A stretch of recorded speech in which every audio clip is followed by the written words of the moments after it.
நீலகிரி மாவட்டம் தமிழகத்தில் இயற்கை பேரிடர்களை அதிகம் சந்திக்கும் மாவட்டங்களில் ஒன்றாக உள்ளது.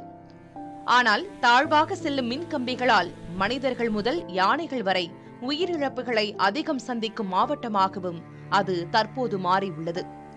கடந்த சில வாரங்களில் மட்டும் இவ்வாறு மின்சாரம் தாக்கி மின் ஊழியர், பேருந்து ஓட்டுநர், யானைகள் என மரணங்கள் ஏற்பட்டுள்ளன. மழை காலங்களில் மரங்கள் விழுவதால் மின் கம்பிகள் தாழ்வாக செல்கின்றன. இது ஆபத்தாக மாறிவிடுகிறது. ஆபத்தான பகுதிகளில் உள்ள மரங்களை அகற்றுவதால் இப்பிரச்சனைகளுக்கு முற்றுப்புள்ளி வைக்கலாம். இதற்கான அனுமதியை நீதிமன்றமே தந்துள்ளது. ஆனால் மின்துறையில் போதிய பணியாளர்கள் இல்லாததால் இதை செய்ய இயலாத நிலை உள்ளதாக கூறப்படுகிறது.